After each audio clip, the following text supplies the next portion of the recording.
Welcome to the Non-Negotiable Living podcast, where we're building lives by design by creating non-negotiable habits around fitness, family, faith, and financial freedom. Hey friends, welcome back to Non-Negotiable Living, the podcast where we keep it real, keep it bold, and talk about what actually matters when it comes to your health, your habits, and your life. Today's episode might ruffle a few feathers, and honestly, I'm okay with that because the truth is most people have no idea how good their body is designed to feel. And even more, they don't realize how much their health or lack of it is impacting their confidence, their relationships, their leadership, and their professional trajectory. So we're going to dive in and talk about it. Now, here's the hard truth that nobody wants to hear.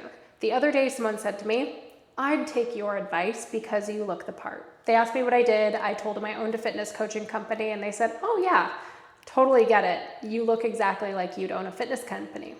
And that got me thinking, why does it matter so much? Well, because whether we like it or not, people do judge your ability to deliver based on how well you take care of yourself. If you walk into a room energized, grounded, focused, confident, people notice. If you walk into a room exhausted, scattered, burnt out, clearly not prioritizing your body and your health, they notice that too. And don't get me wrong, that judgment isn't always fair, but it's real. I want to tell you a story about a woman named Bridget. This story might sound familiar to you, or it may not, but let's see. Bridget was one of the smartest, most capable women I've ever met. She had a master's degree, multiple certifications, 15 years of experience in a male-dominated industry. She outworked every single person in her department, but she kept getting passed up for promotions. Why?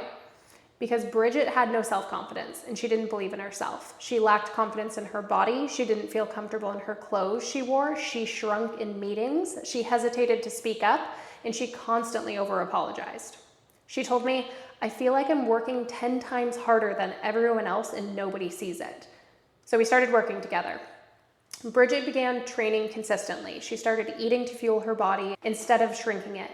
She lifted heavy, she walked daily, she focused on sleep, she watched her stress and energy shift.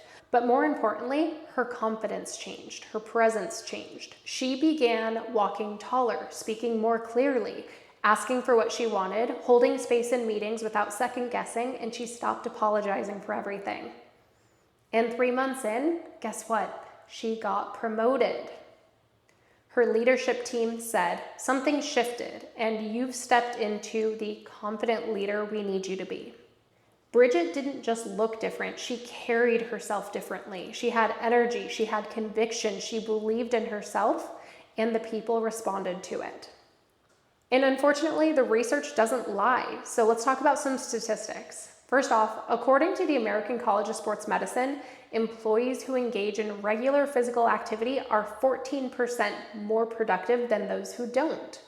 Harvard research shows that regular exercise is associated with 23% higher job satisfaction and 21% higher performance ratings. Confidence and self-esteem, both of which are directly impacted by movement, strength, and hormonal balance, are strong predictors of leadership effectiveness, according to a 2021 study from the Journal of Organizational Behavior. Now, here's the big one. In 2019, a study from the International Journal of Environmental Research and Public Health found that individuals with higher levels of fitness and health behaviors were perceived as more capable, trustworthy, and competent in professional settings. Let that sink in. The way you care for your health has a ripple effect across every area of your life, especially professionally. Because your body is a resume. Here's the truth bomb. Your body is not just a look. It tells people what you stand for in your life. It shows how well you lead yourself. And if you want people to trust you with more responsibility, whether that's in a boardroom or in your home, you have to lead you first. Now listen, I'm not saying you have to look like a fitness model. That's not the point.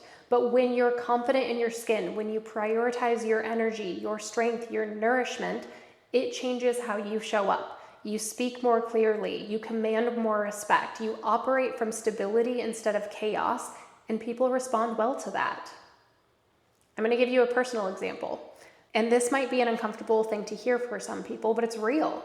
When I walk into a doctor's office and a doctor is clearly not taking care of themselves, they're overweight, winded, fatigued, I struggle to trust their advice about my health. And it's not because I don't think they're educated, it's because I know firsthand what it takes to build and maintain a strong, healthy body, and I know how deeply that influences my energy, my hormonal function, my stress response, and my resilience. And that applies to a lot of professionals. To give you an example, I recently quit going to a specific chiropractor because when I would walk into the office, the chiropractor was overweight. He obviously didn't exercise. He knew nothing about proper nutrition, and he's never done any sort of physical activities that I do. So for one, he has no baseline to give me recommendations about injuries or struggles or pains that I'm experiencing because he has never dealt with them. He has no baseline to give me recommendations for how to make adjustments to what I do because he's never experienced those things.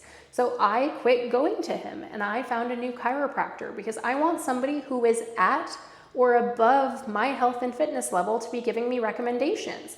I will not take advice from people who are not where I want to go. And that's a good general rule for most aspects of your life. This applies to so many professionals though.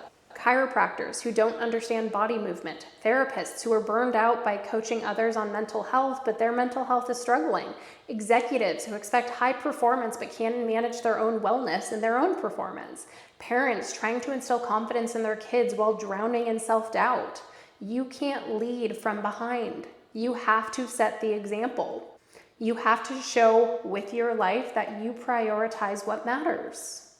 And to the moms who are listening, you are the thermostat for your family. Your energy sets the tone. Your relationship with food, your body, your habits, it all gets passed down whether you realize it or not, whether you like it or not. Your kids are watching you. And when they see you get up early to move your body, when they see you nourish yourself and not restrict, when they see you stand tall in your skin, not pick yourself apart, that is the example you're setting, and that is leadership in your home. And it's not just about looking the part, it's about living the part. And the truth is, when somebody asks, are you a trainer? And I get to say yes, it makes sense. But you know what's even more powerful? When somebody asks one of my clients, hey, are you a fitness coach? And they get to say, no, I'm an accountant, or no, I'm a school teacher. That is the real power move, because you don't have to be a fitness professional to live like a high performer. You just have to decide that your health is non-negotiable. You have to decide that you're done making excuses, you're done shrinking, you're done hiding behind burnout, insecurity, and the lie that this is just the way it is. Your health is your power. It's your anchor. It's the foundation of your entire life. So you need to ask yourself, are you leading your life or just reacting to it? Are you showing people what's possible or staying small and uncomfortable? Because you deserve to walk into every room like you belong there. And when you take care of your body, your mind, your energy, and your confidence, you will be able to do that. So please just remember, this message isn't to shame you, it's to awaken you, because the world doesn't need more exhausted, insecure, self-doubting women trying to hold it all together. The world needs more women who are energized, aligned, confident, and leading themselves first so they can lead others better. And if that's you, keep going. And if it's not yet, it can be. But until next time, keep prioritizing your non-negotiable habits. If you need help becoming this version of you that you're after and you're struggling, reach out on Instagram. Let's get you there, girl. You've got this.